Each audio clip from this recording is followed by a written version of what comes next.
Hello welcome student. आप सभी का स्वागत है आज के इम्पोर्टेंट सेशन में। आज के सेशन में हम यूके पीएससी का जो आईटीआई वेल्डर का पेपर है उसका टेक्निकल एग्जाम का सॉल्यूशन हम करने जाएंगे, जिसमें 70 प्रश्न जो हैं टेक्निकल प्रश्न हैं। तो स्टार्ट करते हैं क्वेश्चन नंबर 1 से। क्वेश्चन के साथ में आपको जो इम्पोर्टेंट एक्सप्लेनेशन है वो भी दी जाएगी, एडिशनल जानकारी जो आपको फर्दर एग्जाम्स में हेल्प करेगी। ठीक है, तो आपको बताना है कि choose the rhombus in the following. समचतुर्भुज को पहचानना है, इनमें से समचतुर्भुज कौन सा है। आयत, समलंब चतुर्भुज, ये कौन सा है, समलंब चतुर्भुज।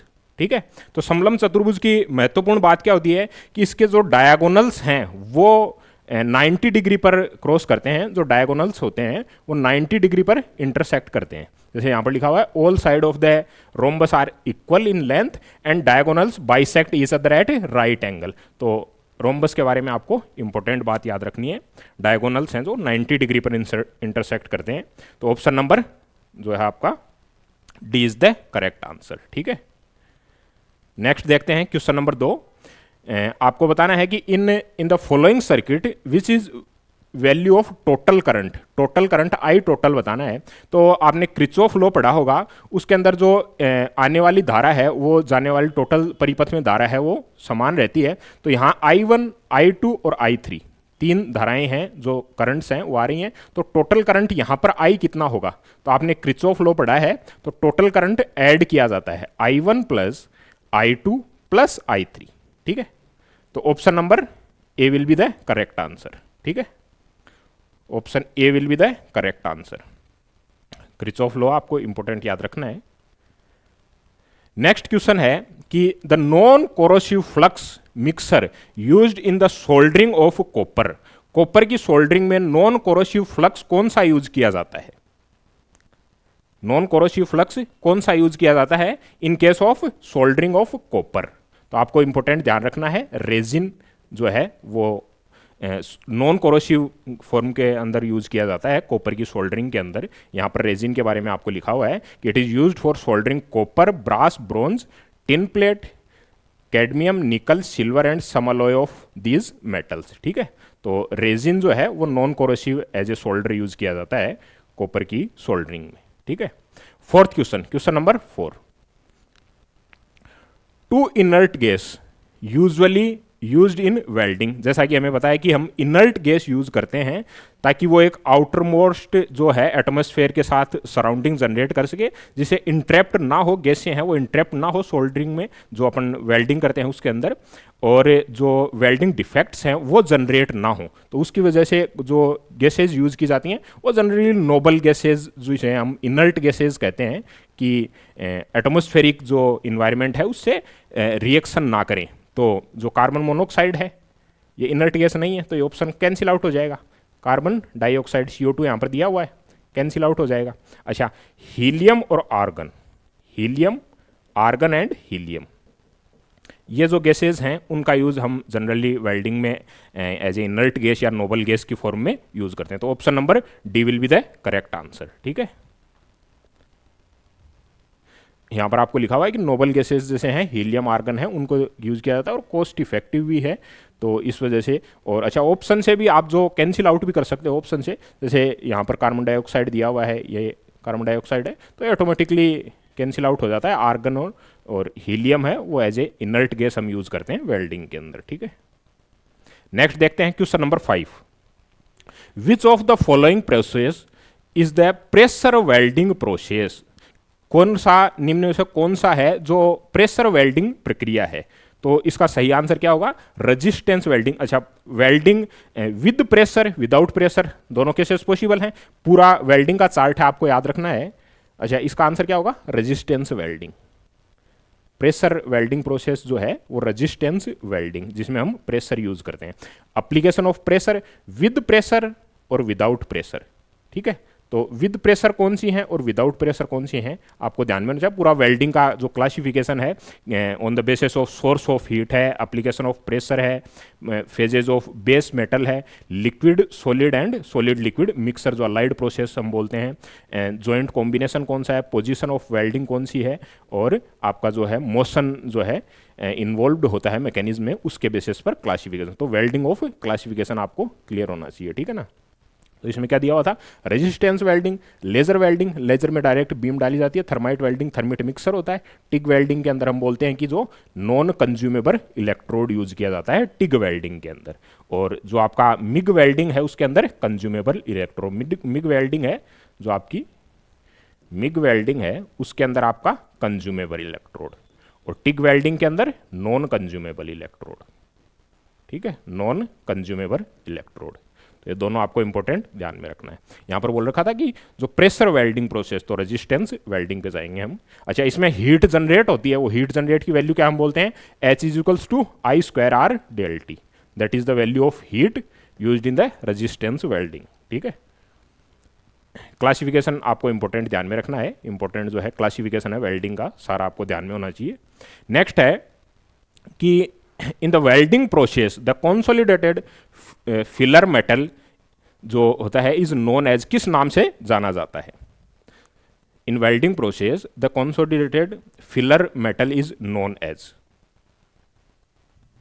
तो इसको जो मैं आपको बताता हूं, देखना, ये वेल्डिंग की जो बीड होती है, इस टाइप से बीड बनती है, इसको क्या कहा जाता है, जो पार्ट सॉलिड हुआ है उसको कहा जाता है बीड।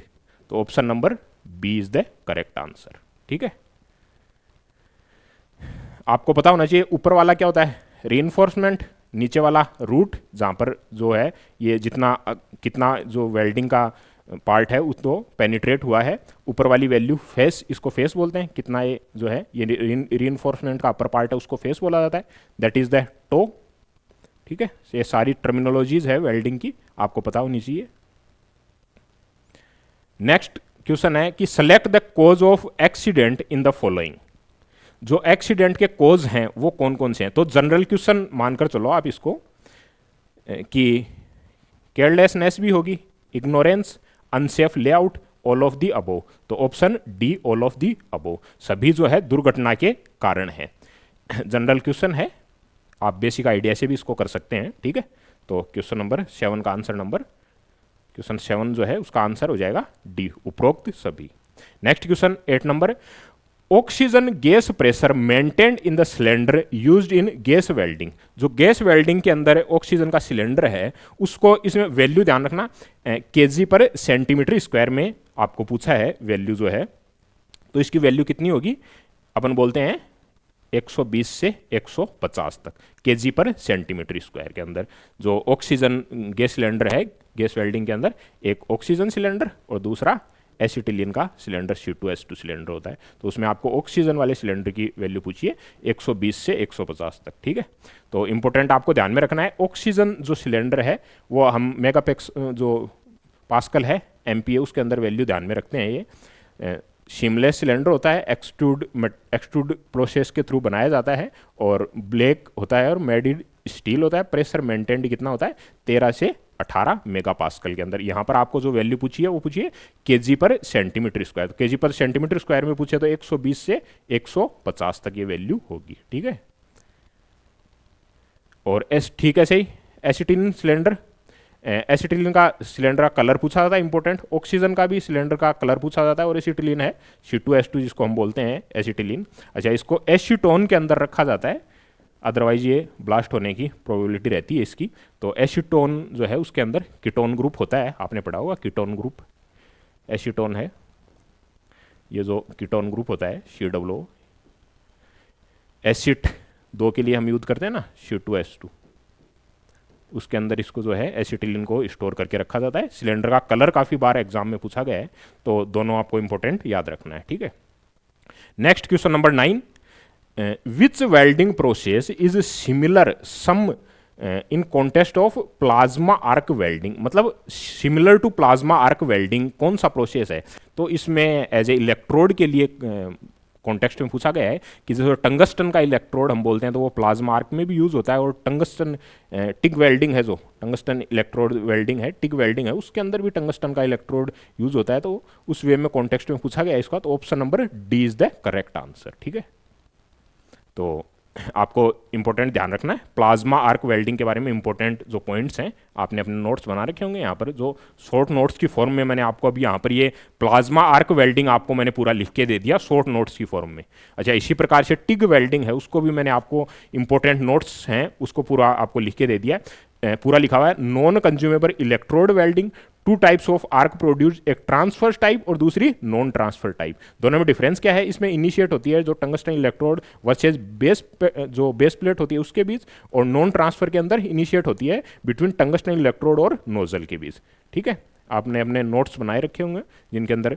अच्छा, DCEN यूज होती है इसमें, also use for cutting for higher gas flow process. ठीक है, तो ये इंपॉर्टेंट आपको सारी बातें याद रखनी है। जो पेनिट्रेशन है वो कितना होता है और टेम्परेचर की वैल्यू कितनी है, सारे जो डाटा है इंपॉर्टेंट प्लाज्मा आर्क वेल्डिंग के बारे में। इनर टेम्परेचर कितना होता है, आउटर टेम्परेचर कितना होता है। Inner temperature 33,000 degree centigrade, higher temperature generate होता है प्लाज्मा के अंदर, आपको पता है। ठीक है ना, आउटर टेम्परेचर होता है 18,000 डिग्री सेंटीग्रेड। ठीक है, ठीक वैसे ही टिग वेल्डिंग जो अपनी gas tungsten metal arc welding जिसे हम टिग वेल्डिंग कहते हैं, नॉन कंज्यूमेबल इलेक्ट्रोड यूज होता है, स्ट्रेट पोलैरिटी यूज की जाती है, penetration will be higher with DCN compare to DCEP। जो इलेक्ट्रोड पॉजिटिव है उसकी बजाय इलेक्ट्रोड नेगेटिव जो है DC, उसके कंपेयर में यहाँ पर ज़्यादा होती है पेनिट्रेशन पावर। फॉर एल्यूमिनियम और MG स्टील वेल्डिंग AC जो है वो सूटेबल मानी जाती है। ठीक है, तो ये इंपॉर्टेंट बातें आपको सारी ध्यान में रखनी है। ठीक उसी प्रकार मिग वेल्डिंग के अंदर जो अपना है जो कंज्यूमेबल इलेक्ट्रोड यूज करते हैं वो ध्यान में रखना। आप टिग के अंदर नॉन कंज्यूमेबल टंगस्टन इलेक्ट्रोड जो हम यूज करते हैं। ठीक है, next question, question number 10। In oxyacetylene welding, which type of flame is used for welding of copper? Copper की वेल्डिंग। अच्छा, तीनों आपको ध्यान में रखना है। जो न्यूट्रल फ्लेम है, ऑक्सीडाइजिंग फ्लेम है और कार्बोराइजिंग जो हम बोलते हैं, न्यूट्रल, ऑक्सीडाइजिंग और आपकी जो है रेड्यूसिंग फ्लेम है। सारों के लिए आपको तीनों के लिए ध्यान में रखना है। कार्बोराइजिंग फ्लेम के लिए, ऑक्सीडाइजिंग फ्लेम के लिए, न्यूट्रल फ्लेम के लिए, सारों के लिए आपको इंपॉर्टेंट जो टेम्परेचर हैं उनको आपको ध्यान में रखना है। ठीक है ना, तो यहां पर आपका आंसर कौन सा हो जाएगा कि इन केस ऑफ कॉपर हम बोलते हैं तो कौन सा होगा? Oxidising flame. तो ऑक्सीडाइजिंग फ्लेम है वो कॉपर के लिए हम जनरली जो गैस वेल्डिंग की बात की जा रही है यहाँ पर, तो ऑक्सीडाइजिंग फ्लेम जो है उसको हम यूज करते हैं इन केस ऑफ कॉपर। ठीक है, तो ये इंपॉर्टेंट आपको ध्यान में रखना है। जो कार्बोराइजिंग या रेड्यूसिंग फ्लेम है, ऑक्सीडाइजिंग फ्लेम है और ये न्यूट्रल फ्लेम है। तो तीनों के लिए आपको ध्यान रखना है। फ्लेम का टाइप, रेशियो O2 और C2H2 ऑक्सीजन और एसिटिलीन का रेशियो कितना कितना होता है, साउंड, स्मोकनेस, इनकी केमिस्ट्री जो है वेल्ड केमिस्ट्री, इनर कोन टेम्परेचर किस किस के लिए सूटेबल होती है।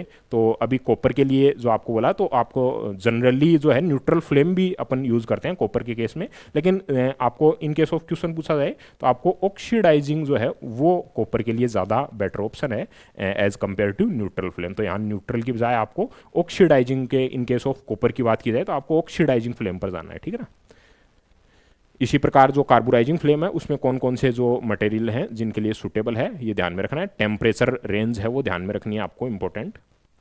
नेक्स्ट क्वेश्चन है, which of the following is not a type of arc welding? कौन सा आर्क वेल्डिंग का टाइप नहीं है? Which of the following is not a type of arc welding? Arc welding का कौन सा प्रकार नहीं है? तो आर्क वेल्डिंग का कौन सा, इनमें से कौन सा प्रकार आर्क वेल्डिंग का नहीं है? जैसे लेजर वेल्डिंग है, थ्रू द लेज़र हम यूज़ करते हैं जो वेल्डिंग प्रोसेस को, और इसके अंदर कोई भी इलेक्ट्रोड यूज में नहीं आता है लेज़र वेल्डिंग के अंदर। तो आंसर कौन सा हो जाएगा? Option number D is the correct answer. ठीक है, ये आपको क्लासिफिकेशन इसमें ध्यान में रखना है, वेल्डिंग का क्लासिफिकेशन। ठीक है, स्मॉल पोर्स और voids in the weld are known as, जो वेल्ड के अंदर जो पोर्स बन जाते हैं, वॉइड्स बन जाते हैं, उसको किस नाम से जाना जाता है? कौन सा वेल्डिंग डिफेक्ट के नाम से इसको जाना जाता है? तो जैसे नाम से ही क्लियर हो रहा है, पोर्स से पोरोसिटी, मतलब छिद्र बन जाते हैं जो इंट्रैप्ट हो जाती हैं बीड के अंदर। जो गैसेज हैं, एटमॉस्फेरिक गैसेज हैं, वो इंट्रैप्ट हो जाती हैं, वो बाहर निकलने की कोशिश करती हैं, तो पोर्स जनरेट हो जाते हैं। That is the called off weld जो डिफेक्ट जो होते हैं उसको बोला जाता है इस नाम से पोरोसिटी। तो गैस हम बाहर निकलने की कोशिश करते हैं, इस वजह से पोर्स जनरेट हो जाते हैं। ठीक है। अच्छा, जो वेल्डिंग डिफेक्ट्स हैं यहाँ पर कौन को क्या लिखा हुआ है, welding defects, welding defects, arc blow, axis penetration. Axis penetration किस वजह से, ये कारण हाई करंट की वजह से और लॉन्ग जो आर्क लेंथ की वजह से। लैक ऑफ पेनिट्रेशन किन वजह से, ये रीजंस हैं। अंडरकट किस वजह से, ये जो रीजंस आपको यहाँ पर दे रखे हैं इन वजह से। जो वेल्ड क्रैक्स जनरेट होते हैं अनइवन कूलिंग की वजह से, improper composition of flux constituent और हाइड्रोजन इम्ब्रेंटमेंट की वजह से। क्रेटर किस वजह से, impression of arc on weld pool. Pin porosity damped electrode की वजह से। Blow hole interrupt of gear in the weld bead. Slag inclusion, जो स्लैग इंटरप्ट हो जाती है उसको बोला है स्लैग इंक्लूजन। कारण क्या है, very rapid cooling of weld Beed. इसी प्रकार स्प्लिटर, मतलब जो ड्रॉपलेट्स हैं, जो वेल्ड की ड्रॉपलेट्स हैं वो छिटकना शुरू हो जाती हैं वेल्ड एरिया पर, उसको बोला जाता है स्प्लिटर। ठीक है। हाई वेल्डिंग करंट की वजह से और लॉन्ग आर्क लेंथ की वजह से स्प्लिटर है वो जनरेट होता है, वेल्डिंग डिफेक्ट है एक प्रकार का। तो सारे वेल्डिंग डिफेक्ट्स आपको क्लियर होने चाहिए। ठीक है ना। नेक्स्ट क्वेश्चन है, monochromatic and coherent source of light is used. Monochromatic और कोहेरेंट लाइट ऑफ सोर्स किस में जो वेल्डिंग प्रोसेस है उसके अंदर यूज होता है। तो इसमें करेक्ट आंसर क्या होगा आपका, जैसा कि हमने पढ़ा था पहले भी, लेजर बीम वेल्डिंग। अच्छा, अल्ट्रासोनिक वेल्डिंग में जो हाई फ्रीक्वेंसी है वो यूज की जाती है। इलेक्ट्रॉन बीम वेल्डिंग, एक जो वैक्यूम के अंदर आप बीम के थ्रू वेल्डिंग करते हो, वैक्यूम जनरेट किया जाता है, electron beam welding. MiG welding के अंदर क्या बताया मैं, कंज्यूमेबल इलेक्ट्रोड यूज होता है। तो यहाँ पर जो मोनोक्रोमेटिक और कोहेरेंट सोर्स ऑफ लाइट के लिए बोला तो डायरेक्ट लेजर बीम वेल्डिंग। ठीक है। तो लेजर बीम वेल्डिंग, अच्छा लेजर की आपको फुल फॉर्म पता होनी चाहिए, light amplification for stimulation emission of radiation. अच्छा, इसके लिए थिकनेस जो ये लेजर बीम वेल्डिंग है, लेजर बीम LBM जो प्रोसेस है उसके लिए जो इंपॉर्टेंट डाटा है, वेल्डिंग आपको थिकनेस, वैक्यूम, यहाँ no vacuum required, vacuum required, जबकि जो इलेक्ट्रॉन बीम वेल्डिंग है EBM है उसमें वैक्यूम की रिक्वायरमेंट होती है। जो मिक्सर होता है वो आपको यहाँ पर ये ध्यान रखना है, जो लेंसिंग मीडियम का मिक्सर होता है उसको आपको ध्यान में रखना है। CO2 1 रेशियो के अंदर, H2 1 रेशियो के अंदर और N2 10 रेशियो के अंदर होता है इसके अंदर अपना लेजर बीम वेल्डिंग प्रोसेस में। अच्छा, 1 micron is equal to, 1 micron कितना होता है, तो आपको मिली 10⁻³ माइक्रोन 10⁻⁶, मेगा 10⁻⁶, ये मीटर के अंदर दे रखे हैं। यहाँ आपको बतानी है वैल्यू mm के अंदर। तो आपको जो ये पूछा है माइक्रोन की वैल्यू पूछी है -6 10⁻⁶ जो मीटर के अंदर होती है, तो आपको mm के अंदर वैल्यू कैलकुलेट करके बता देनी है कि mm के अंदर इसकी वैल्यू कितनी होगी। ठीक है। तो mm के अंदर 10⁻³ पॉइंट्स और आगे हो जाएगा यहाँ पर डिस्प्लेस। तो option number B is the correct answer. ठीक है। माइक्रोन जो वैल्यू है वो आपको मिली माइक्रोन सारी वैल्यूज आपको ध्यान में रहनी चाहिए। जैसे यहाँ पर आपको मिली की वैल्यू 10⁻⁻3, माइक्रो 10⁻⁻6, इसी प्रकार मेगा 10⁻6, गीगा 10⁻9, टेरा 10⁻12, नैनो 10⁻−9। तो सारी वैल्यूज हैं वो आपको पता होनी चाहिए। जो mm है, जैसे 1 mm वो कितना हो जाएगा 10 की पावर, ये वैल्यू कितनी है 3 है, तो 10⁻³ मीटर। ठीक है। और मैंने क्या बताया आपको, वो बोला गया था जो आपकी वैल्यू जो है वो पूछी गई थी माइक्रोन की वैल्यू। माइक्रोन कितना 10⁻⁻6 मीटर, या फिर हम बोलेंगे 0.001 mm। ठीक है। तो यहाँ पर जो आंसर बी है वो करेक्ट हो जाता है। ठीक है। नेक्स्ट क्वेश्चन है, thermit mixer used in the thermite welding. Thermite welding के जो अंदर जो मिक्सर यूज होता है थर्माइट का, वो कौन सा मिक्सर होता है। तो इसका करेक्ट आंसर क्या होगा आपके पास में, ऑप्शन नंबर एल्यूमिनियम। हम बोलते हैं कि आयरन ऑक्साइड और एल्यूमिनियम का मिक्सर होता है, वो यूज़ करते हैं हम। जो इसमें चारकोल ऑप्शन दे रखा है तीनों के अंदर, तो option A B C automatically wrong हो जाएंगे। ठीक है। इनका रेशियो भी आपसे पूछता है कि जो आयरन ऑक्साइड है और एल्यूमिनियम है उसका रेशियो कितना कितना होता है। तो इंपॉर्टेंट आपको ध्यान में रखना है कि एल्यूमिनियम है वो 1 रेशियो के अंदर होती है, और Fe3O4 जो आयरन ऑक्साइड है वो 3 रेशियो के अंदर होता है। ये जो यहाँ पर आपको एल्यूमिनियम जो है वो एज ए रेड्यूसिंग एजेंट जो है वो काम करता है। यहाँ पर temperature generate about near 3000 degree centigrade यहाँ पर टेम्परेचर जनरेट होता है, और ड्यूरिंग प्रोसेस ऑफ हीट जो है केमिकल रिएक्शन होती है थर्माइट वेल्डिंग प्रोसेस में। ठीक है, नेक्स्ट क्वेश्चन है question number 16। The range of current taken in carbon arc welding. Carbon arc welding के अंदर आपको जो है करंट की वैल्यू पूछी है कि कितनी करंट की वैल्यू कितनी होती है। ठीक है, तो ये वैल्यू अपने 20 से लेकर 800 एम्पियर तक। तो option number A is the correct answer. आपको जो डाटा है वो एग्जैक्टली आपको ध्यान में रखना है, 50 से लेकर 1000 एम्पियर तक। तो जो भी नियर बाई वैल्यूज आती है 20 से यहाँ पर दे रखा है 800 एम्पियर तक, तो जो सबसे क्लोजेस्ट आंसर है वो option number A is the correct answer. ठीक है ना, तो ये वैल्यूज आपको वोल्टेज और जो धारा है एम्पियर आई उसकी वैल्यू आपको, और वोल्टेज की दोनों की वैल्यू आपको ध्यान में रखनी है। ठीक है, नेक्स्ट क्वेश्चन है chemical formula of acetylene. Acetylene का केमिकल फॉर्मूला क्या? C2H2। ऑक्सीजन और एसिटिलीन हमने रेशियो भी पढ़ा था, तो एसिटिलीन के लिए डायरेक्ट पूछा है कि एसिटिलीन का फॉर्मूला क्या होता है, तो ये क्या है? मीथेन। CH4 क्या है? मीथेन। ठीक है, यहाँ पर C2H2 is the correct answer. Acetylene के लिए बोला गया C2H2। ठीक है, केमिकल फॉर्मूला। तो यहाँ पर हमने कंबसन इक्वेशन लिखी हुई है। यहाँ पर एसिटिलीन को मैंने आपको बताया कि एसीटोन के अंदर रखा जाता है, क्यों? अदरवाइज ये वरना जो है ब्लास्ट हो जाता है, एक्सप्लोड हो जाती है, इस वजह से इसको एसीटोन के अंदर रखा जाता है। कंबसन इक्वेशन जो होती है वो इंपॉर्टेंट आपको याद रखना है। C2H2 और O2 से कार्बन मोनोऑक्साइड जनरेट होती है, फिर कार्बन मोनोऑक्साइड वापस जो ऑक्सीजन के साथ में रिएक्ट करके CO2 जनरेट करती है, और ये हीट है, इस वजह से जो है वेल्डिंग का प्रोसेस जो कंप्लीट होता है। अच्छा, इंपॉर्टेंट ये जो इंपॉर्टेंट है आपका, कितने मोल्स यूज होते हैं। जो कंप्लीट कंबंशन में 2.5 मोल ऑफ ऑक्सीजन यूज होते हैं, जिसमें 1 मोल है वो सिलेंडर से आता है, और 1.5 मोल है वो एटमॉस्फेरिक जो इन्वायरमेंट है उससे 1.5 मोल आता है, और 1 मोल जो है वो सिलेंडर से। टोटल कितना मोल यूज होता है? 2.5 मोल ऑफ ऑक्सीजन यूज होता है। ठीक है, तो ये इंपॉर्टेंट आपको ध्यान में रखना है, और बाकी कंबंशन की इक्वेशन। ठीक है, नेक्स्ट है which one of the following appropriate symbol of stud. Stud का अप्रोप्रिएट सिंबल कौन सा है? तो आपको सिंबल सारे एक बार जस्ट अपना जो सिंबल्स हैं वो सारे याद करके रखने हैं आपको। तो स्टड का कौन सा होगा?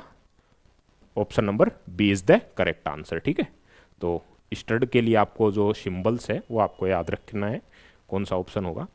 नेक्स्ट है which of the following welding technique is used for joining plastic material.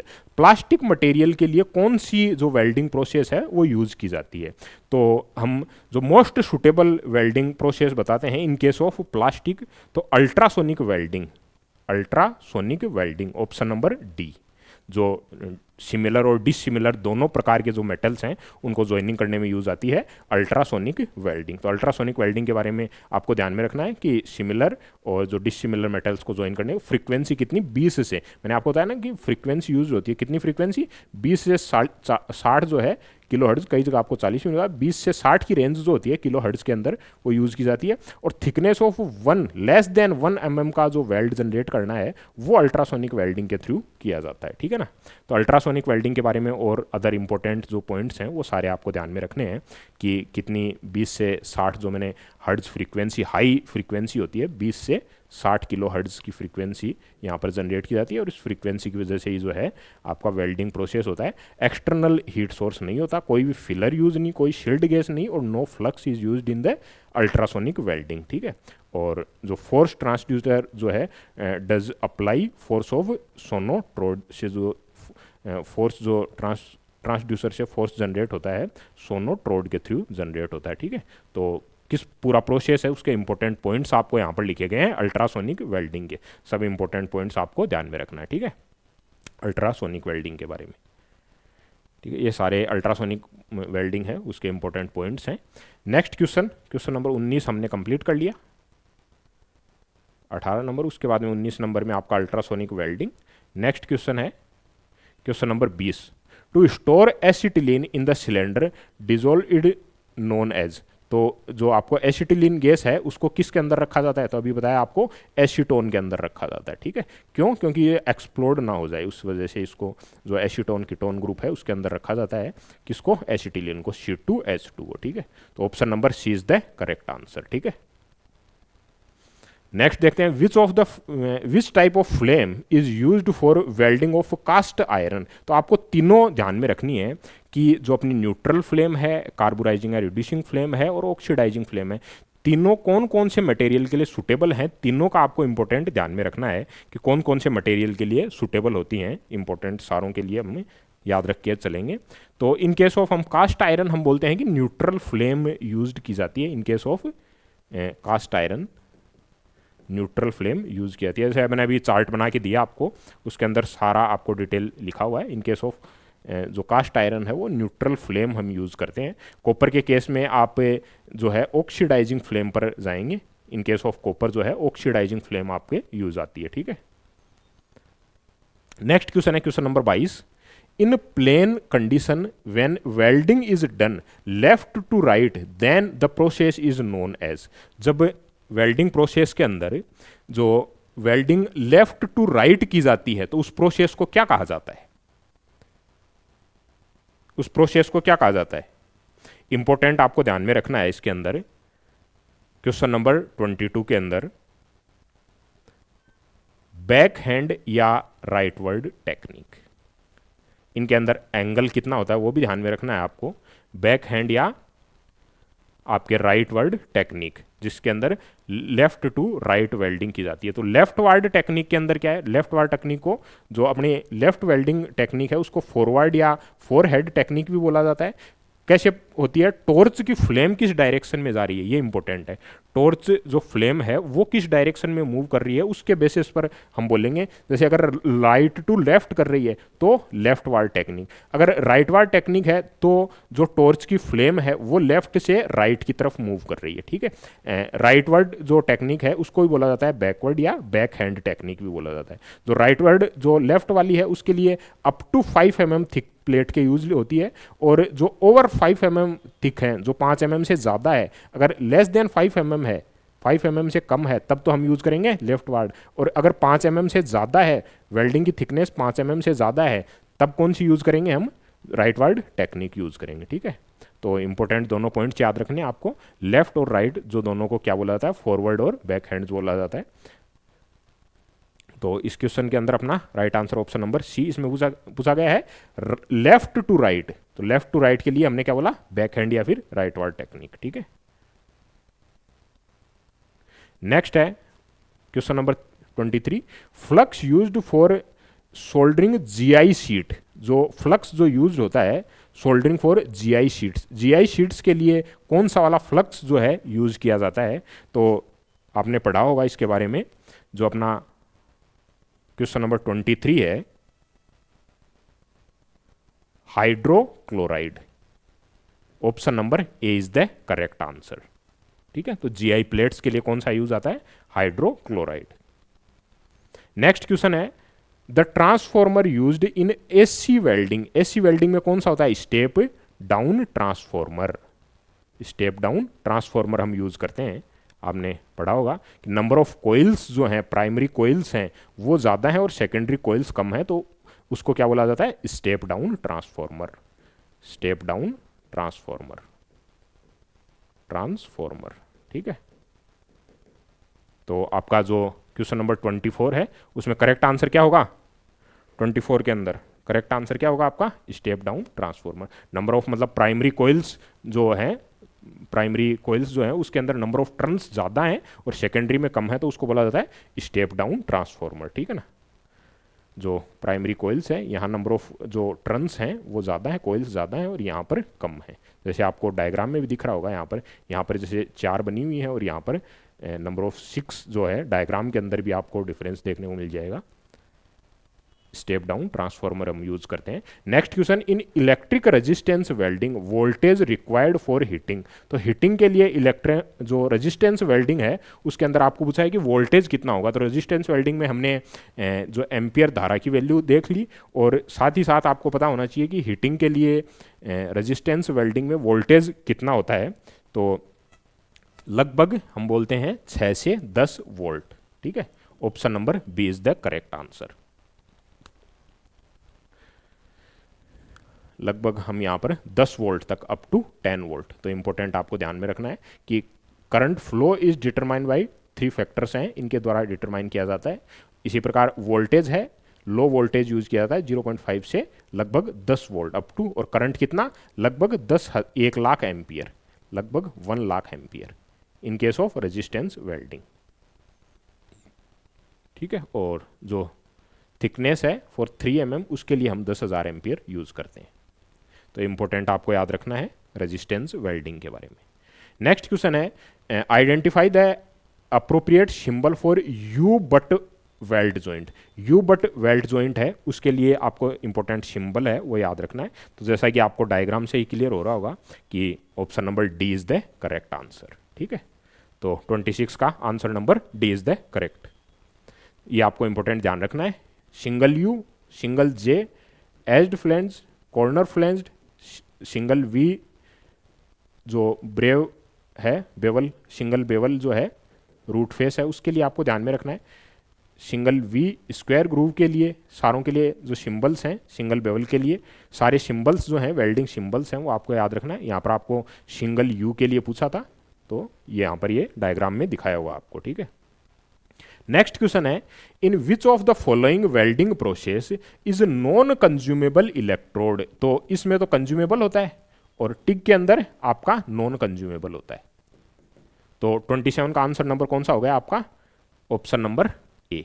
इसमें क्या पूछा है, नॉन कंज्यूमेबल। तो नॉन कंज्यूमेबल किस में होता है, टिग वेल्डिंग के अंदर, और आपका मिग वेल्डिंग के अंदर कंज्यूमेबल इलेक्ट्रोड यूज होता है। ठीक है, तो ये टिग वेल्डिंग के बारे में वापस इंपॉर्टेंट बात जो है, इंपॉर्टेंट पॉइंट्स हैं वो आपको लिखे हुए हैं टिग वेल्डिंग के बारे में। जो आपका नॉन कंज्यूमेबल इलेक्ट्रोड होता है, स्ट्रेट पोलैरिटी यूज की जाती है, सारे इंपॉर्टेंट शॉर्ट नोट्स हैं वो लिखे गए हैं। नेक्स्ट देखना, विच फ्लेम हैज मैक्सिमम टेम्परेचर। किस फ्लेम का टेम्परेचर है वो सबसे ज़्यादा होता है।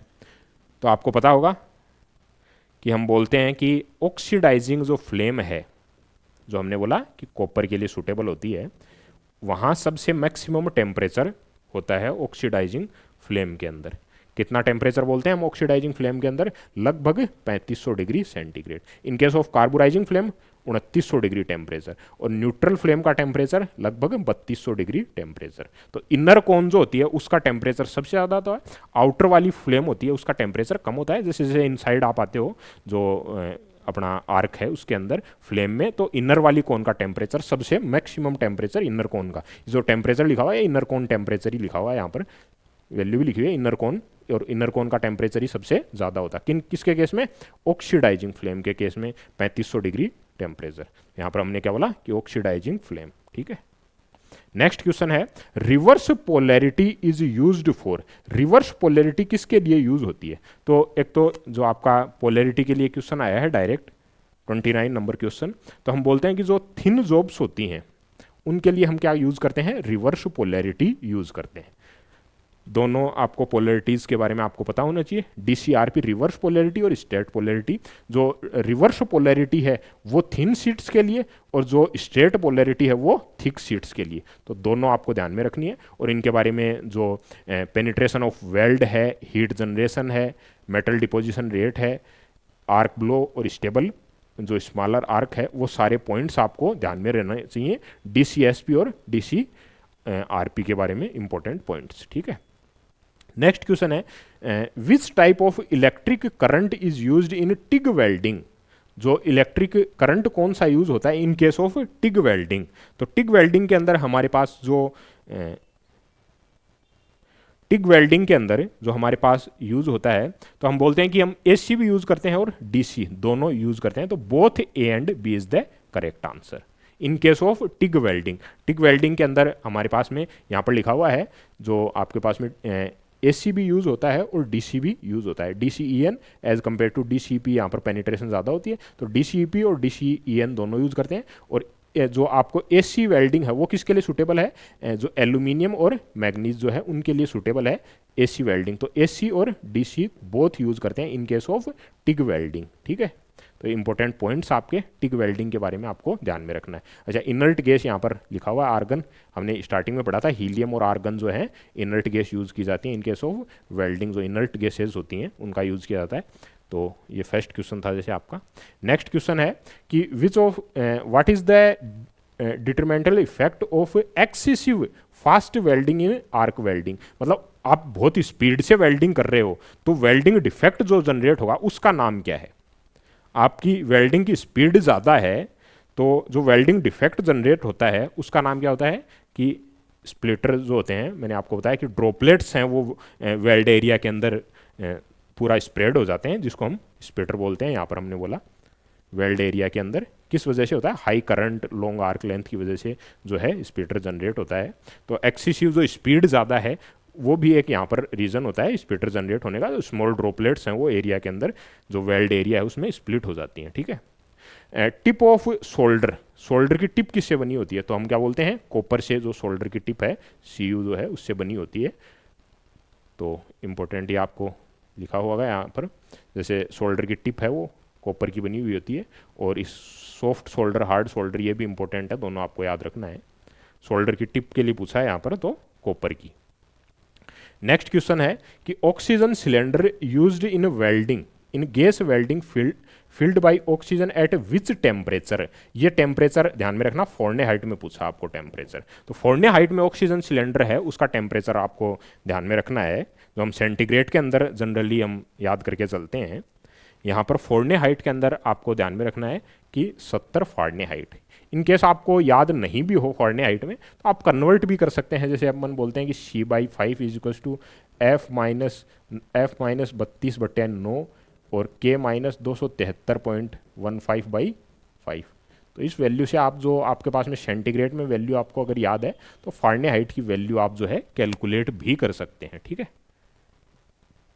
तो यहाँ पर करेक्ट आंसर क्या हो जाएगा, option number A is the correct answer.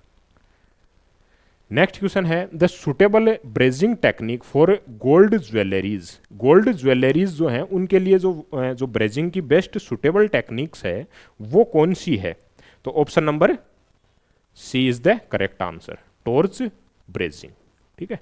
Torch brazing, furnace brazing, सारों के इंपॉर्टेंट आपको याद रखना है। टॉर्च ब्रेजिंग जो है वो कौन कौन से यूज़ की जाती है, यहाँ पर फर्नेंस ब्रेजिंग है इन केस ऑफ, ये आप जो ज्वेलरी है इसके केस में भी यही यूज़ की जाती है, ज्वेलरी के केस के अंदर आपकी टॉर्च ब्रेजिंग है वो यूज़ की जाती है। तो इंपॉर्टेंट पॉइंट आपको ध्यान में रखना, ब्रेजिंग क्या होती है, मोर देन 427 जो रिक्रिस्टलाइजेशन टेम्परेचर हम बोलते हैं 427, उससे जो है ऊपर की टेम्परेचर पर जो ब्रेजिंग प्रोसेस है वो किया जाता है। ब्रेजिंग के बारे में सारे इंपॉर्टेंट पॉइंट्स आपको याद रखने हैं। और यहाँ पर क्या पूछा है, ज्वेलरी के केस के अंदर, इन केस ऑफ गोल्ड ज्वेलरी हम क्या करते हैं, टॉर्च ब्रेजिंग का यूज करते हैं, ठीक है। नेक्स्ट क्वेश्चन है मिग जो है उसको बोला गया है कि इज नोन एज, मिग को किस नाम से, तो inert gas metal arc welding और मेटल इनर्ट गैस वेल्डिंग दोनों इसके ही नाम है सेम ही, तो option number C is the correct answer, C is the correct answer, ठीक है। मिग के लिए पूछा है तो inert gas metal arc welding और मेटल इनर्ट गैस वेल्डिंग दोनों इसी के नाम है मिग के, तो option C is the correct answer, ठीक है।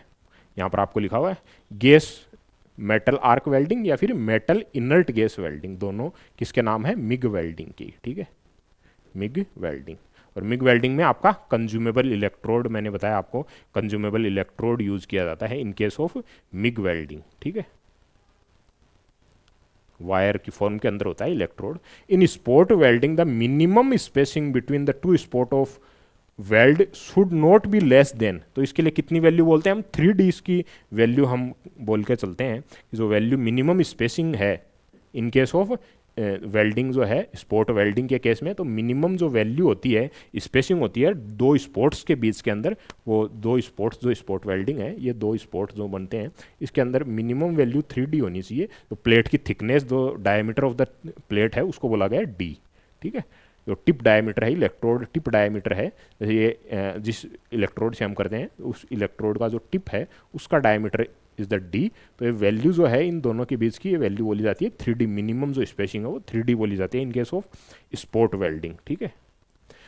नेक्स्ट क्वेश्चन है कि ऑक्सीडाइजिंग फ्लेम, एक तो हमने कॉपर के लिए बोला था ऑक्सीडाइजिंग फ्लेम के लिए कि ऑक्सीडाइजिंग फ्लेम जो यूज़ की जाती है वो वैल्यू एक तो कॉपर के लिए और एक ब्रास के लिए, जो ऑक्सीडाइजिंग फ्लेम का मेनली यूज है हम बोलते हैं कि कॉपर के लिए, कॉपर इन केस ऑफ आपको कॉपर बोलता है, तो कॉपर के केस में आप जो है आपकी न्यूट्रल फ्लेम और oxidizing flame, in case of copper आपको बोलता है तो न्यूट्रल और ऑक्सीडाइजिंग, दोनों टाइप की गैस आप जो फ्लेम है वो यूज़ करते हैं इन केस ऑफ कॉपर, लेकिन स्पेसिफाइड आपको oxidizing flame in case of brass अगर आप यहाँ पर ऑप्शन दिया हुआ है तो आपको चूज करना है brass is the correct answer. ठीक है, तो in case of oxidizing flame mainly जो यूज्ड की जाती है वो ब्रास के लिए।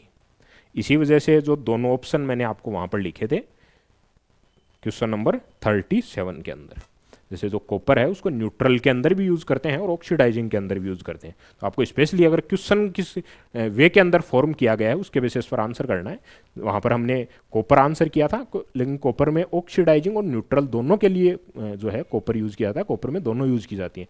यहाँ पर मेनली पूछा है तो आपको ब्रास पे जाना है। ठीक है, इसी वजह से आपको यहाँ पर जो कॉपर की है यहाँ पर भी लिखा हुआ है और यहाँ पर भी जो है लिखा गया है। ठीक है, तो इन केस ऑफ ब्रास जो है आपको ऑक्सीडाइजिंग फ्लेम पे जाना है। ठीक है, नेक्स्ट क्वेश्चन है, आपको मैच करना है single bevel joint, double bevel joint, single V joint और स्क्वायर जॉइंट। तो स्क्वायर जॉइंट कौन सा हो गया? Option number A, option number A. तो आपके पास में जो है फोर्थ है उसमें ए, इसमें है या इसमें है, तो ऑप्शन या तो सी हो सकता है, डी, बी को काट देंगे, ए को काट देंगे। ठीक है, नेक्स्ट देखते हैं, जो ऑप्शन बी है सिंगल वी, तो सिंगल वी कौन सा है? तो बी में थर्ड, तो ये वाला ऑप्शन कैंसिल आउट हो जाएगा। Option number C is the correct.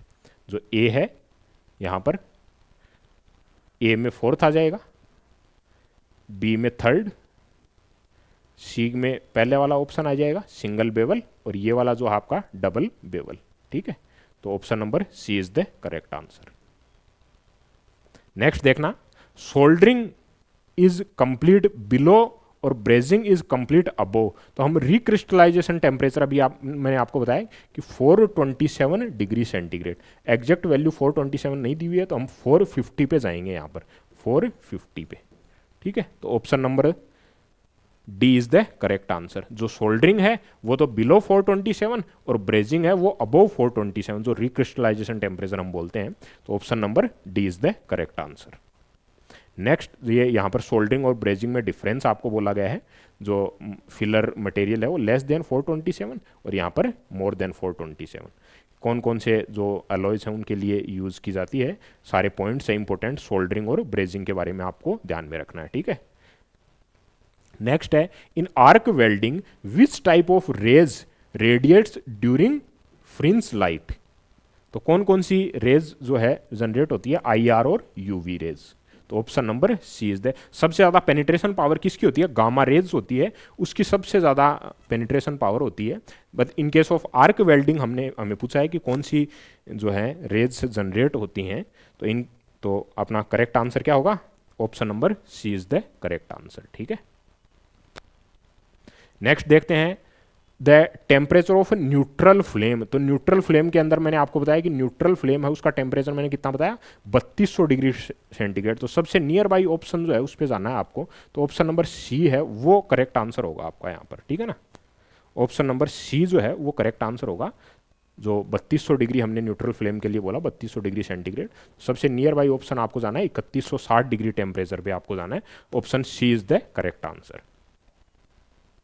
Next देखना, ये हमने पहले डिस्कस किया था अभी कि C/5 is equals to F minus 32/9 is equals to K minus 273.15/5। ठीक है, तो इसमें कौन सा वाला मैच कर रहा है यहाँ पर आपके पास में? ऑप्शन नंबर सी जो है वहाँ पर मैच कर रहा है 42 के अंदर। ठीक है, तो सी इज द करेक्ट आंसर। ये रिलेशन है आपको ध्यान में रखना है, सेंटीग्रेड, फ़ारेनहाइट और केल्विन। ठीक है, ये आपको इंपॉर्टेंट ध्यान में रखना है। तो ये 42 नंबर क्वेश्चन अपना option number C correct answer. Next question करते हैं, question number 43।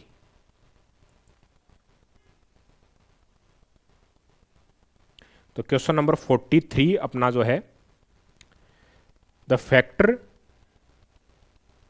The factor on which the size of gas welding torch depends. तो गैस वेल्डिंग है वो किन जो फैक्टर्स हैं उन पे डिपेंड करती है। तो option number B is the correct answer, thickness of base plate. Base plate की थिकनेस क्या है उसके बेसिस पर हम जो साइज ऑफ वेल्डिंग टॉर्च लेते हैं। ठीक है, वेल्डिंग टॉर्च यहाँ पर आपको दिखाई गई है। यहाँ पर जो कटिंग फ्लेम है, जो वेल्डिंग की जो कटिंग फ्लेम है, ये अब जो कटिंग फ्लेम आपको दिखाई गई है जिसके अंदर आपको ये टॉर्च की जो बीच वाली फ्लेम होती है वो ऑक्सीजन कटिंग होती है, और आउटर जो फ्लेम्स होती हैं वो आपको प्री हीटिंग के लिए वैल्यू के लिए होती हैं। और यहाँ पर नंबर ऑफ होल्स जो हैं वो प्लेट थिकनेस पर डिपेंड करते हैं वेल्डिंग टॉर्च। ठीक है, next question, question number 44, the most difficult technique in welding. तो जो सर के ऊपर वेल्डिंग की जाती है जिसको ओवरहेड वेल्डिंग कहा जाता है वो सबसे डिफिकल्ट मानी जाती है वेल्डिंग प्रोसेस के अंदर। तो overhead welding is the correct answer, option number B.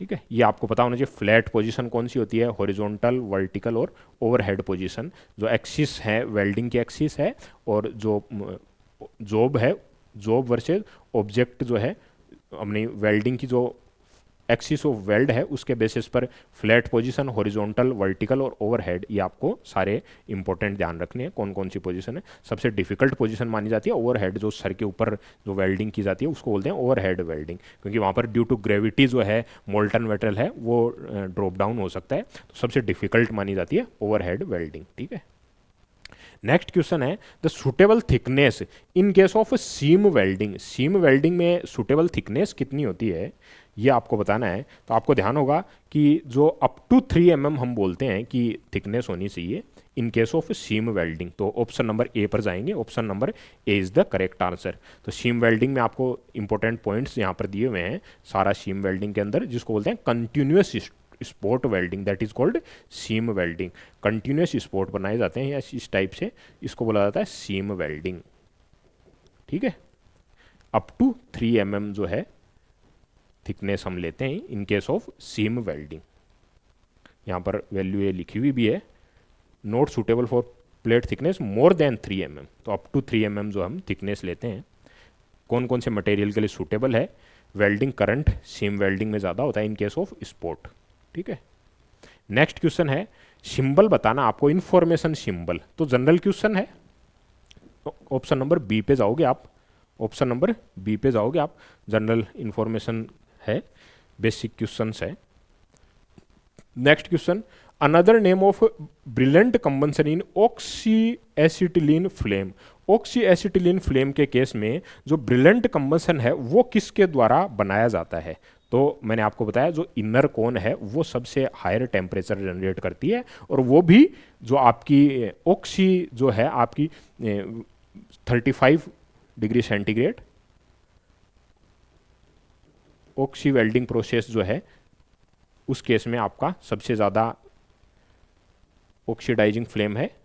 लगभग इसका इनर कोन टेम्परेचर लगभग यहाँ पर होता है 3500 डिग्री सेंटीग्रेड ऑक्सी के केस में। ठीक है, और आपका कार्बोराइजिंग 2900, और in case of neutral flame 3100। सब ये इनर कोन टेम्परेचर है। ठीक है, और ऑक्सी के केस के में 3500 डिग्री सेंटीग्रेड। ठीक है, तो option number B is the correct answer. Next है आपका, ये आपको जो डायरेक्ट डाटाबेस क्वेश्चन है कि आपका जो नेम ऑफ फ्लेम और temperature, oxy acetylene, air acetylene, oxy butane और ऑक्सी हाइड्रोजन। तो आपको इंपॉर्टेंट यहाँ पर ध्यान रखना है, ऑक्सी एसिटिलीन के केस में, एयर एसिटिलीन, ऑक्सी ब्यूटीन और ऑक्सी हाइड्रोजन के केस में जो इंपॉर्टेंट टेम्परेचर हैं, क्योंकि हम ऑक्सी एसिटिलीन डायरेक्ट हम पढ़ते हैं कि 3100 से लगभग 3200 डिग्री टेम्परेचर होता है ऑक्सी एसिटिलीन के केस में। जो ऑक्सी ब्यूटीन है और हाइड्रोजन है उसके केस में भी आपको टेम्परेचर ध्यान में रख के चलना है यहाँ पर। तो option number B is the correct answer here, option B is the correct answer. तो 48 में कौन सा आंसर है, बी। नेक्स्ट देखना, ये आपको टेम्परेचर आपको ध्यान में रखने के चलना है। The recommended thickness of cross section of component welded in friction welding. In case of friction welding आप जो थिकनेस बोलते हो वो कितनी बोली जाती है, तो जो राउंड सेक्शन कंपोनेंट है उसकी 40 mm डाया से कम थिकनेस बोली जाती है। तो option number A is the correct answer here. ठीक है, नेक्स्ट है बैक हैंड जो है उसके अंदर एंगल कितना होता है in case of weld torch. आपको बैक हैंड टेक्निक है उसमें बताना है आपको वेल्डिंग टॉर्च और वर्कपीस के बीच एंगल कितना होता है। तो 40 से 50 डिग्री जो एंगल होता है वो इन case of back hand technique जैसे हमने पढ़ा था यहाँ पर अभी जो दोनों वेल्डिंग लेफ्ट वार्ड और राइट वार्ड। लेफ्ट वार्ड को क्या बोला जाता है, लेफ्ट वार्ड टेक्निक जो होती है फोर हैंड या फिर फॉरवर्ड टेक्निक बोलते हैं, और राइट वार्ड टेक्निक है उसको बैक हैंड या बैकवर्ड टेक्निक बोलते हैं। तो अब इन केस ऑफ अपने को जो पूछा गया है वो पूछा गया है कि बैक हैंड टेक्निक, तो back hand technique that is the right ward technique. इसके अंदर पूछा गया आपको वेल्ड टॉर्च और इसके बीच में जो एंगल होता है 40 to 50 डिग्री टेम्परेचर वर्कपीस और टॉर्च के बीच में एंगल पूछा गया है। तो वर्कपीस और टॉर्च के बीच में और फिलर और वर्कपीस के बीच में दोनों आपको ध्यान में रखना है in case of leftward और in case of rightward. दोनों के केस में आपको टेम्परेचर जो एंगल्स हैं टॉर्च और वर्कपीस और फिलर और वर्कपीस दोनों के एंगल आपको ध्यान में रख के चलना है, ठीक है। नेक्स्ट देखते हैं during welding excessive melting metal leaves some space vacant defect is known as. तो इसको इस डिफेक्ट को किस नाम से जाना जाता है, इस डिफेक्ट को किस नाम से जाना जाता है। तो option number B spatter. Previously 2 question हमने पहले भी किए थे इस पर, ठीक है। नेक्स्ट है कि इलेक्ट्रोड की जो है कोटेड लेंथ कौन सी होगी। तो 450 mm जो है वो अनयूजुअल थिकनेस बोली जाती है। तो 450 mm थिकनेस है वो लंबाई इसको नहीं कहा जाएगा जो यूज नहीं होती, अनयूजुअल थिकनेस बोली जाती है इसको। Suitable flux for brazing, brazing के लिए कौन सा है, बोरेक्स हम यूज करते हैं इन केस ऑफ ब्रेजिंग, ठीक है। तो ब्रेजिंग के अंदर आपको यहाँ पर लिखा हुआ होगा कि ब्रेजिंग के अंदर हमें बोरेक्स जो है फ्लक्स यूज करते हैं, यहाँ बोरिक एसिड ये लिखा हुआ है यहाँ पर आपको फ्लक्स कौन सा यूज होता है इन केस ऑफ ब्रेजिंग, ठीक है। मोर देन 427 डिग्री जो रिक्रिस्टलाइजेशन टेम्परेचर उससे अबव किया जाता है, और 427 से बिलो कौन सा करते हैं, सोल्डरिंग। FPS फुट पाउंड और सेकंड, तो पाउंड MKS FPS सारा आपको ध्यान में, फुट पाउंड और सेकंड, तो pound option number D is the correct answer. Next है इन लेफ्ट वार्ड जो है वेल्डिंग है the maximum plate thickness for welding mild steel. In case of mild steel left ward technique में maximum thickness कितनी होती है। तो maximum thickness कितनी होती है 5 mm। Option number C is the correct answer. यहां पर आपको जो है एक्सप्लेनेशन दी गई है बुक की, यहां पर in case of mild steel 5 mm thick. Book जो है आपकी यहां पर reference book PC Sharma, PC Sharma जो है text book of weld production engineering, production engineering PC Sharma book है, उसका आपको रेफरेंस यहाँ पर दिया गया है। Mild steel up to 5 mm thickness. यहाँ से आप ऑब्जेक्शन जो है सारी बुक है वो जो भी आपको आंसर दिए जा रहे हैं वो रेफरेंस बुक से दिए जा रहे हैं, तो आपको ऑब्जेक्शन लगाने में कोई प्रॉब्लम नहीं होगी इसमें। Name of the linkage that prevents back fire. तो हम क्या बोलते हैं जो बैक फायर को प्रिवेंट करता है, बैक फायर को प्रिवेंट करता है, तो blow pipe is the flash back भी इसको बोला जाता है, फ्लैश बैक या बैक फायर जिसको बोलते हैं, जिससे जो आपकी सिलेंडर के अंदर जो ऑक्सीजन है वो इंटर जाती है एसिटिलीन के अंदर, जिसको फ्लैश बैक की प्रॉब्लम बोला जाता है। तो ये फ्लैश बैक के बारे में आपको इंपॉर्टेंट यहाँ पर बुक का बताया गया है। नेक्स्ट क्वेश्चन देखना, NDT test non destructive test कौन सा है। इसमें बोला है विच इज नॉट एनडीटी, जो एनडीटी नहीं है। डाइपनेशन जो है एनडीटी टेस्ट है, रेडियोग्राफी ओकोसाइट जो है वो एनडीटी टेस्ट है। नॉन डिस्ट्रक्टिव कौन सा नहीं है, तो hardness test, hardness test destructive है। इसमें हम जो स्पेसिमेन है उसको ब्रेक करके देखते हैं, डिस्ट्रॉय करके देखते हैं, ठीक है। एनडीटी नॉन डिस्ट्रक्टिव में क्या है कि मतलब उसको स्पेसिमेन को ब्रेक नहीं किया जाता। तो ऑप्शन डी इज द ये ए है, ये वाला आंसर आपका करेक्ट आंसर है, ठीक है। नेक्स्ट देखना, the flame having more amount of acetylene less amount of oxygen. तो ऑक्सीजन कम है, एसिटिलीन ज्यादा है, तो क्या बोला जाता है उसको, कार्बुराइजिंग या रेड्यूसिंग फ्लेम। ठीक है, तो कार्बुराइजिंग या reducing flame, option number A is the correct answer.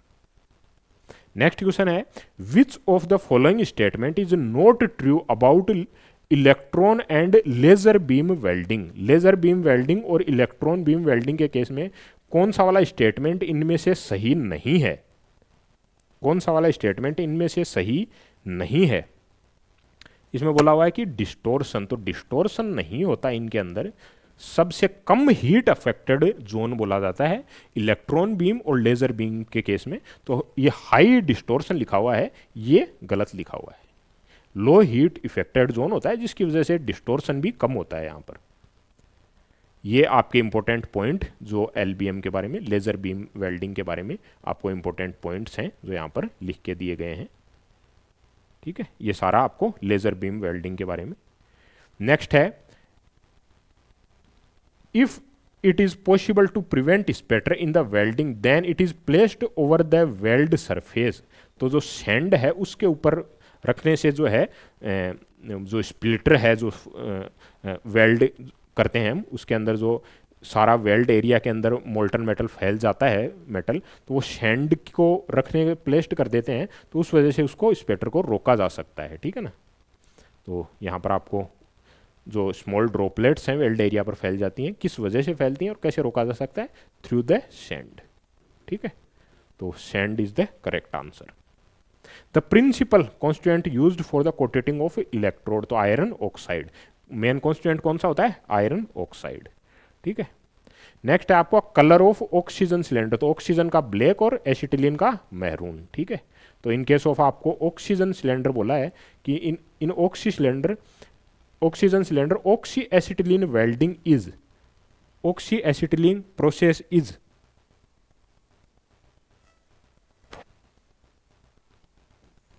ठीक है, और मैरून किसका कलर होता है, C2H2 का। C2H2 का कौन सा कलर होता है, मैरून।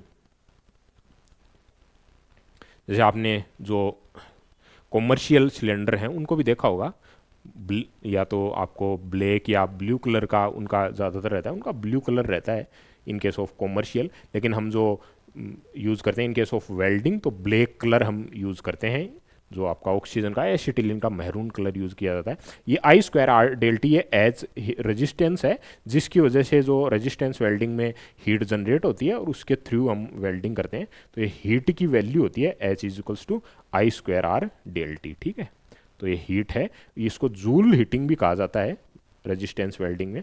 और नॉन कंज्यूमेबल इलेक्ट्रोड यूज होता है, नो फिलर और no shield gases in case of resistance welding. ठीक है, नेक्स्ट क्वेश्चन देखना, which of the following is a symbol of double V. Double V का सिंबल कौन सा है, तो डबल वी का सिंबल आपको पहचानना है, तो सिंपल सा है, option number C is the correct answer. ठीक है, तो option C is the correct answer.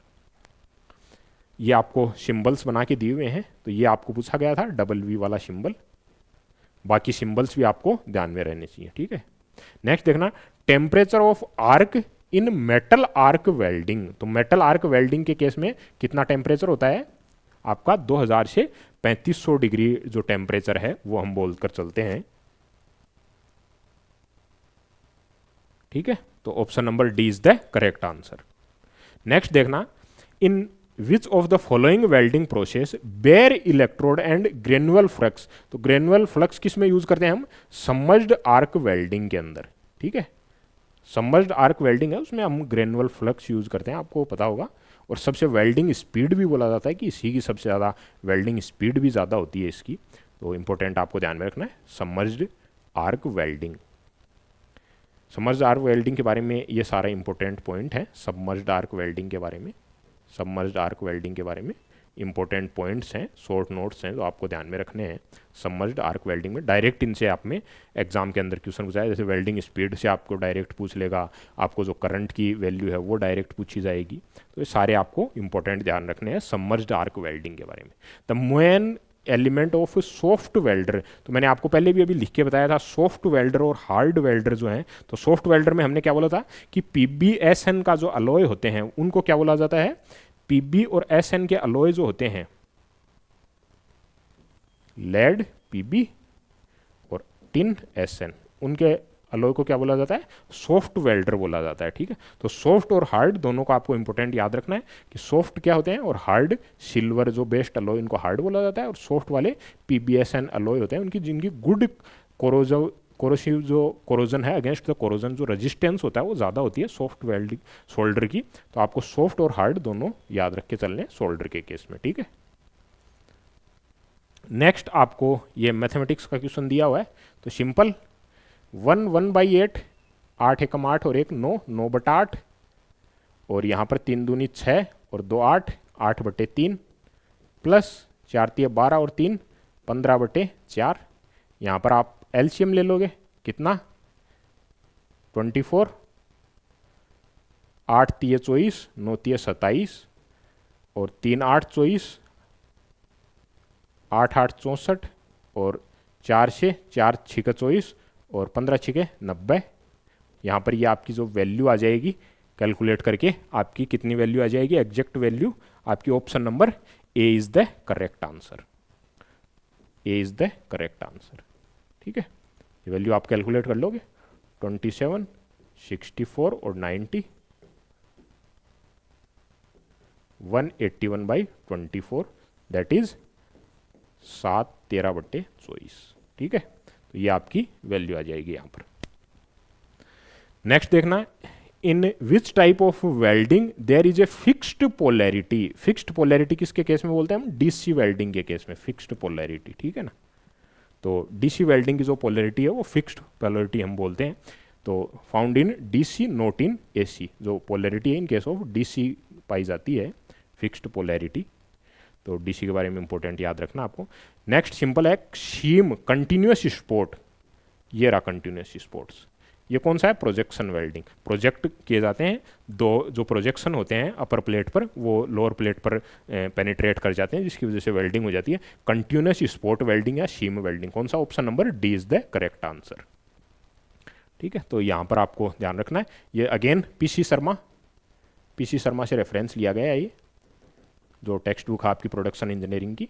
तो आपका रेजिस्टेंस, ये जो शीम वेल्डिंग है उसके लिए आपको यहाँ पर डायग्राम भी बना के दिया गया है, एग्जैक्ट आपको एग्जाम के अंदर पूछा गया है, ऑप्शन नंबर डी। ठीक है, तो ये आपको ध्यान में रखना है। नेक्स्ट आपको कंटिन्यूस वेल्डिंग या शीम वेल्डिंग, कंटिन्यूस स्पोर्ट वेल्डिंग या शीम वेल्डिंग, इसके बारे में इंपॉर्टेंट पॉइंट्स हैं, इनको आपको ध्यान रखना है। ये मैंने आपको पहले ही बताया, वेल्डिंग करंट जो है शीम वेल्डिंग का ज़्यादा, स्पोर्ट का वेल्डिंग करंट कम होता है कंपैरेटिवली।